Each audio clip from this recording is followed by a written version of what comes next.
What's up, guys? Today we're going to be going over why your Amazon sales suck.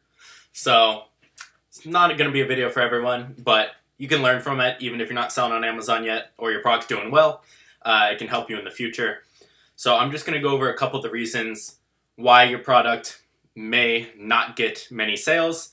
It's not just by accident. It's your own fault if it is. I'm going to be blunt. It's your own fault. I've done it before. It's my fault when I did it.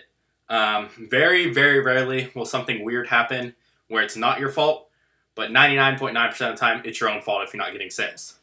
Now, first off, what everyone already knows, the product is everything. If you choose a bad product, doesn't matter what you do, your sales are going to be shit. So, either if it's too competitive or the sales are too low. So, that's all gone over in the course. You guys already know that part. I've already stressed the importance of that. So, let's move on to the next thing.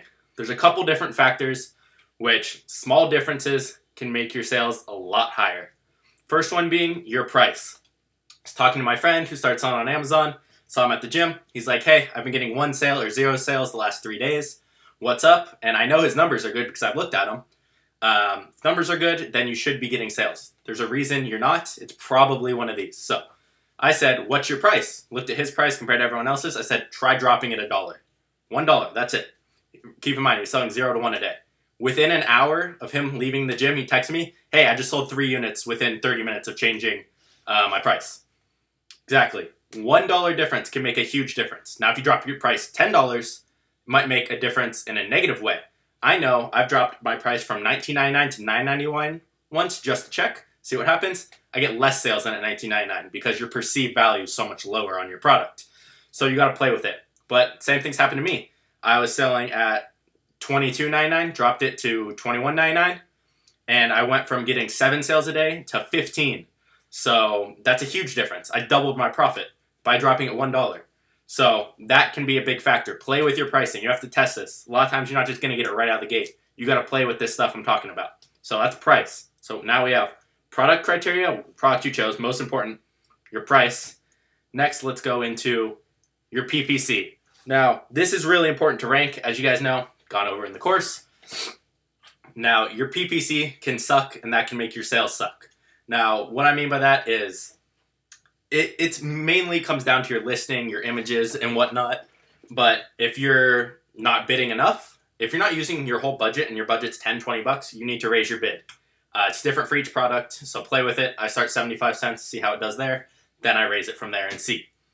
Find where it's most profitable. You might be getting a bunch of clicks at 50 cents, but you're being shown on a 3rd page, maybe for weird keywords, whereas you bid $1, you might get better conversions out of your clicks, even though it's costing you more. So you have to play with your PPC. Thing that goes hand in hand with PPC is your listing. What are your images? A lot of times I have people say, oh, I have good images. I look at them, they're terrible. It's not as simple as just here's the product with an off-white background. That's not good enough. You need to have the best pictures, if not one of the best, for all of the products you're competing against. If they have professional photos, you better have the same or better. That is the #1 selling factor on Amazon products, is the pictures. So that's everything. Your PPC will convert 10 times better if you have better pictures. Your listing will convert better, and conversion rate is a factor on Amazon's algorithm.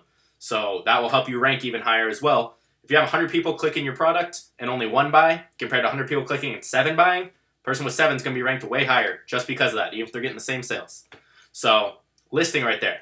Same thing with your title. Is it optimized? If you're putting your brand name in your title, you're doing it wrong. Go over this all in the course, but some people still don't follow it. You need to have your title with your main keywords as early in the title as possible. That counts very strongly for keywords. You need to make sure you have your bullet points with your benefits and key features of your product done well, just like I show in the course. So, your whole listing could be a reason it's not selling well. So now we have product, choice, we have price, we have PPC, we have your listing, and the last part is the back end. What keywords are you ranking for? Some people only fill out a field of like 100 keywords. That's fine. It depends on the product. Usually I can fill most of it. Some products are weird where I can't because it's so niche and weird specific, but you should be able to find a good amount of keywords. You should rank for pretty much every keyword and be one of the highest listings for the amount of sales you have for certain keywords because we're doing the back end the best. There should be no one doing the back end better than you for keyword research. Other than that, guys, there's not really many other factors. Other than that, that would make your sales low. So again, most important, what your product choice is. If the sales aren't there, it doesn't matter. You picked a bad one. Just try and get rid of it, sell it slowly, lower your price. So we have product criteria, we have price, we have your pay-per-click, your Amazon advertising, we have your listing, which includes your images, your title, your bullet points, and then part of that is the back end, which is all the keywords you're trying to rank for. So if you don't have all of those down, you can't be saying, oh, Amazon doesn't work, or my sales are low, I don't know what to do. You have to play with all of those. Everyone takes a little to adjust. Even if you are selling well, try playing with some of them, adjusting them. Your sales might go up. I was getting 7, 10 sales a day. Bumped up to 15 to 20 by dropping my price $1. Changed one image. My sales went down, and I learned, okay, other image is better.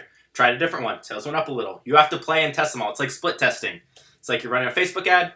You got to try different age groups. You got to try different genders, different areas, different interests. It's just split testing and seeing what works. Even if you're selling well, I suggest testing these things. If you're not selling well, I guarantee one of these is the reason why, if not multiple. So make sure you have it in check and figure that all out.